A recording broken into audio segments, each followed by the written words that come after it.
Deux invités avec moi ce soir dans Bonsoir Lyon, Alexandre Lioveras et Anouk Kurzia. Bonsoir à tous les deux. Et merci d'avoir accepté notre invitation sur BFM Lyon. On vous a suivi il y a quelques semaines maintenant lors des Jeux paralympiques à Tokyo. Vous nous avez ramené de belles médailles, une médaille d'or et de bronze pour vous, Alexandre, il y a quelques semaines en tandem et lors du contre-la-montre et sur l'épreuve de course en ligne.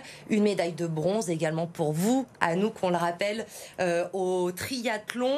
Alexandre, deux médailles dans ces Jeux Olympiques avec bien sûr Corentin Hermenot qui vous accompagnait sur ces courses cette année.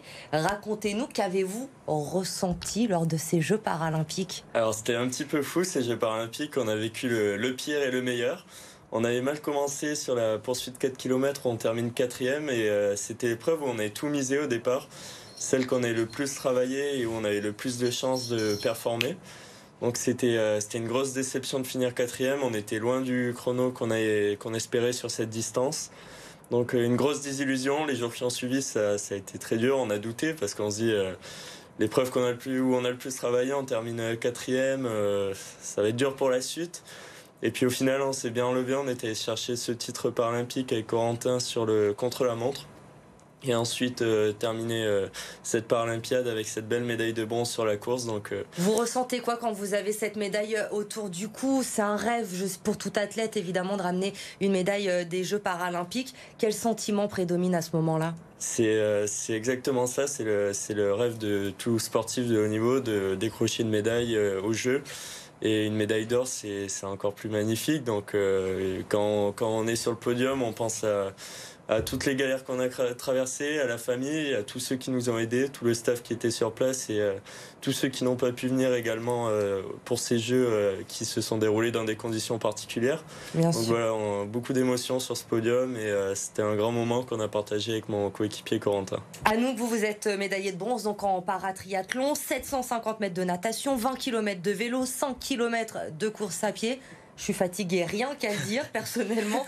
C'était vos premiers Jeux paralympiques, Anouk. Est-ce que vous vous étiez fixé un objectif avant de partir? La médaille, vous vouliez la ramener de ces Jeux ou finalement c'est la petite cerise sur le gâteau? Franchement, pour moi, c'est un peu la cerise sur le gâteau. Alors, c'est vrai que c'est sûr, comme l'a dit Alexandre, tout athlète rêve de ramener une médaille dans son pays. Mais c'est vrai que moi, la concurrence était très rude et moi, franchement, je me croyais vraiment à la 4e place. Donc, c'est sûr que c'est pas la meilleure place. Mais bon, déjà, d'être au jeu et de faire 4e, ça aurait été déjà super. Mais là, la 3e place, surtout à 2 secondes devant l'anglaise que j'ai jamais battue de toute ma carrière, elle était encore plus savoureuse, la place. Et on le voit, vous avez un magnifique sourire en nous racontant ces souvenirs ce soir. Alexandre, ces succès pour vous, ils sont d'autant plus incroyables parce que le duo que vous formez avec Corentin, il était tout jeune. Vous aviez commencé l'entraînement en novembre dernier, seulement quelques mois avant le début de ces Jeux Paralympiques. C'est ça, j'étais pas prévu au départ pour les Jeux de Tokyo 2020 et suite à la crise sanitaire et au report des Jeux, j'ai appelé le directeur sportif de la fédération et je lui ai dit il y a un projet à monter, là il y a quelque chose à faire. Et donc voilà, j'ai fait le premier entraînement avec Corentin fin novembre et ensuite on a beaucoup travaillé, 2 semaines par mois, voire les 3 derniers mois on était quasiment tout le temps ensemble, alors il valait mieux qu'on s'entende bien. Et donc au final voilà, on a eu très peu de temps pour progresser. Très peu de temps pour se connaître, pour être synchro sur le vélo, c'est ce Mais qui est finalement, vraiment... tout s'est bien passé vu le résultat. Corentin qui veut désormais se préparer pour les JO de Paris. Vous devez donc trouver un nouvel équipier aujourd'hui. Vous en êtes où? Comment ça se passe cette recherche de nouvel équipier? On va étudier différentes pistes et puis on va essayer de choisir la meilleure pour reformer un tandem qui marche. Et en tout cas, je vais être à fond derrière Coco jusqu'à 2024. Et je vais le soutenir à 200%. Je crois qu'il peut faire de belles choses à Paris. Donc voilà, on va suivre ça de près. Anouk, vous aussi, vous avez un guide, évidemment. C'est Céline Bousserez qui vous accompagne. C'est vraiment, vous ne faites qu'un avec votre guide pendant les épreuves. J'imagine qu'ils sont déterminants également dans vos prestations. Oui, c'est sûr que c'est déterminant et j'ai envie de dire mille fois plus dans le triathlon parce que c'est vraiment un sport où il y a beaucoup de choses à gérer. C'est toujours des nouveaux sites de course, c'est de l'adaptabilité en permanence, même si on essaie d'anticiper beaucoup de choses. Il peut se passer plein de choses qui sont un peu inattendues et du coup d'être bien synchrone dans les réactions de l'une, de l'autre, que doit faire chacune dans telle ou telle situation. Faut bien se connaître et être raccord sur toute la communication pour que ça se passe bien pour une course. Le sport a toujours fait partie de votre vie, hein. Vous avez fait du ski, de l'équitation, notamment quand vous étiez plus jeune. Votre handicap n'a jamais été un frein? Forcément, parce que c'est sûr que le ski, j'en aurais peut-être fait plus, l'équitation aussi. Enfin, je le faisais surtout pour le loisir, en fait, pour me détendre, me défouler. J'avais pas forcément de vision de sport de haut niveau. Moi, c'était vraiment pour me sortir un peu la tête de mes études, mais rien de plus. Comment vous êtes arrivé au triathlon, du coup? Alors ça, c'est un peu une rencontre inopinée, en fait, avec un pompier lyonnais. Cédric Carrera, qui exerce sur Lyon et en fait qui a découvert le biathlon handisport sur la station de la Fécla et en fait il s'est dit mais moi en fait je veux être guide, je veux faire découvrir ma discipline, le triathlon, à quelqu'un qui voit pas comme ce duo et tout ça. Du coup il s'est mis en relation avec le milieu handisport et en fait il est tombé sur un de mes amis qui travaille dans le milieu handisport et en fait il lui a dit j'ai une piste, j'ai une fille qui a de la condition physique, qui aime bien faire du sport, elle a jamais fait de compétition mais elle aime bien le sport et elle est curieuse. Je pense qu'elle a jamais fait aucune des 3 disciplines, mais je pense que ça peut lui plaire. Et vous vous êtes lancé du coup dans le triathlon. Alexandre, vous aussi, hein, c'est pas votre sport de toujours, le vélo. Vous faisiez de l'athlé avant de passer au vélo du coup. Exactement, ouais, j'ai fait 3 années au Pôle France d'athlétisme handisport. Et durant ces 3 années, j'ai passé plus de 2 ans avec plein de blessures aux pieds. Donc voilà, plein de blessures aux pieds, diverses blessures.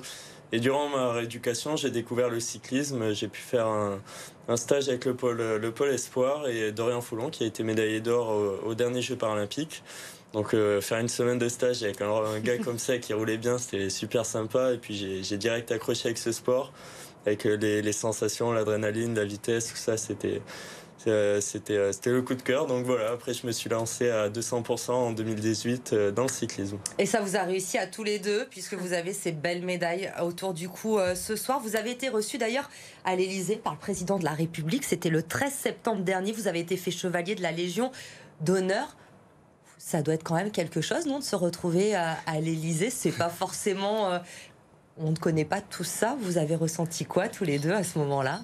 C'était vraiment impressionnant, que ce soit la cérémonie, le discours, puis après la remise des décorations, c'était vraiment un moment inoubliable. Et le buffet ensuite qui a suivi. Le buffet était bon ? Excellent.